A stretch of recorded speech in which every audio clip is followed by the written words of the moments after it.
जो बताऊंगा 100% दिमाग पे ये डाल लो कि आसान तो नहीं होगा, एंड ना ही कोई शॉर्टकट है इसका, क्योंकि शॉर्टकट लोगे तो वो कट ही जाएगा, लिख के ले लो। मेहनत तो करना ही होगा, एंड अगर दिल में आगे एंड अपने गोल पाने की इच्छा है तो तुम ये कर ही लोगे। बूंद बूंद पानी भी अगर कॉन्स्टेंटली पत्थर पे गिरे टिप टिप करके, तो वो पानी भी पत्थर पे छेद कर जाए, एंड यही है power of consistency. Mahendra Singh Dhoni तुम सब तो जानते ही हो, वर्ल्ड का best finisher and captain cool के हिसाब से। बट महेंद्र सिंह धोनी ऐसे ही महेंद्र सिंह धोनी नहीं बना। इसके पीछे था बचपन से धोनी का लगातार मेहनत एंड अपने ड्रीम्स एंड गोल्स के लिए कॉन्सिस्टेंट डेडिकेशन। जानते हो क्या, स्पीड ब्रेकर तो आते ही गया माही के कैरियर पे। चाहे तुम कोच विया ट्रॉफी ले लो, जहां युवराज सिंह फाइनल पे हराया एमएसडी को, या फिर फर्स्ट सिलेक्शन राउंड ही ले लो जहां धोनी का नाम भी नहीं लिया गया। टीटी का काम कर रहा था जब युवराज वर्ल्ड कप खेल रहा था, पर उस टाइम क्या धोनी टूट गया, हार मान लिया? नहीं ना, बचपन से कॉन्सिस्टेंट मेहनत किया। बट क्या कोई रिजल्ट मिल भी रहा था? एंड तुम लोग शायद ये सोच रहे होंगे कोई रिजल्ट मिल ही नहीं रहा था, लेकिन यहाँ तुम लोग गलत हो। ये प्रेशर एंड फेलियर धोनी को और मजबूत बना रहा था एंड स्ट्रॉन्ग डिसीजन लेने का काबिल कर रहा था। एंड अपने गोल्स के लिए यही बर्निंग डिजायर धोनी को बैठने नहीं देता था। दिलीप ट्रॉफी फेयर सिलेक्शन होने के बाद भी जा नहीं पाया, उतना मेहनत करने के बाद भी। बट क्या उसने क्विट कर लिया?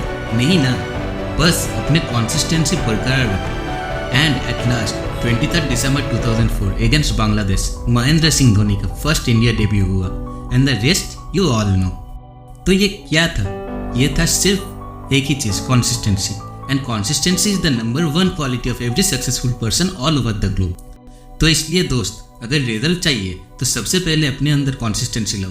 कितना भी छोटा एक्टिविटी हो, पर अगर तुम कंसिस्टेंट रहोगे तो रिजल्ट आएगा ही। And always start with small goals. मान लो तुम फर्स्ट टाइम जिम पे गए हो एंड फर्स्ट डे पे ही तुम्हें बहुत सारा मेहनत करवाया गया, तो सेकेंड डे से तुम जिम जाओगे ही नहीं, राइट या रॉन्ग? तो अपन लोग का दिमाग भी इसी तरह से है। ये बच्चा है, इसको छोटा छोटा काम दो। एंड छोटा काम बोले तो मान लो तुम्हें एक रूटीन मेंटेन करना है, एंड उसके लिए तुम्हें सुबह उठना पड़ेगा।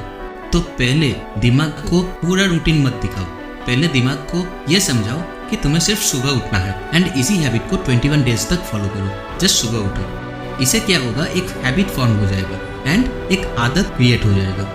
बट हाँ, चाहे जो हो जाए, इसे कंप्लीट करना ही है।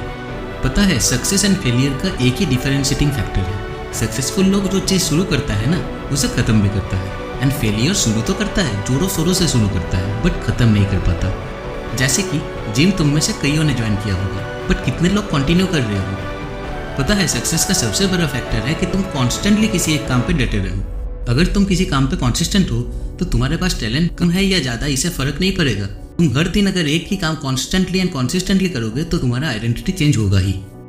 बट एक चीज़ दिमाग पे डाल दो, कॉन्सिस्टेंट रहने के लिए दिमाग को एक गोल दो जो तुम कर पाओ पूरे डेडिकेशन के साथ, जो करने में तुम्हें प्यार हो। एग्जाम्पल के लिए ये है जादव। इन्होंने देखा था घर के सामने पेड़ मर रहा है, बान आ रहा है, सूखा पड़ रहा है जमीन, एंड पंछी मर रही है, एंड इन्होंने पेड़ लगाना स्टार्ट किया। एंड इन 40 ईयर्स जादव ने एक फॉरेस्ट का निर्माण कर दिया, क्योंकि पंछियों से उन्हें प्यार था। एंड यही था dedication and the result of consistency.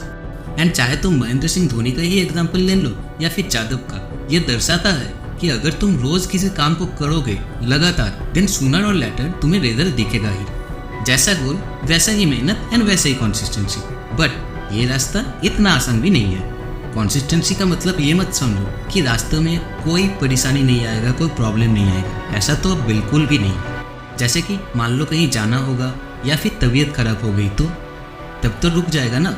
इसीलिए ये बात दिमाग पे तो रख ही लो कि कुछ बहुत ही फेवरेबल दिन आएगा और कुछ बहुत ही अनफेवरेबल दिन आएगा तुम और तुम्हारे गोल के बीच, जो हो सकता है कुछ दिन के लिए हो, कुछ हफ्ते के लिए हो, या फिर महीना। जब लगेगा कि नहीं, अब ये नहीं हो पाएगा, इसे करना तो दूर, इसे सोचने से भी कोई रास्ता नजर नहीं आ रहा है। बट इसी पॉइंट पे अगर तुम इसको छोड़ देते हो तो फिर तुम इनकॉन्सिस्टेंट हो गए। यही टिके रहना है, एंड यही अपने सीने की आग को और तेज जलाओ, एंड सोचो चाहे कुछ भी हो जाए, बस अपने गोल को पूरा करना ही है। एंड यही बर्निंग डिजायर फिर से तुम्हें कंसिस्टेंसी मेंटेन करने के लिए हेल्प कर देगा। एंड अगर दिल में बर्निंग डिजायर है ही नहीं, तब तो दुनिया का कोई भी वीडियो देख लो, तुम्हारा किसी काम का नहीं। एंड अगर बर्निंग डिजायर है तो फिर आज से ही, बल्कि अभी से ही दिखा दो अपने आप को एंड दुनिया को भी तुम क्या कर सकते हो।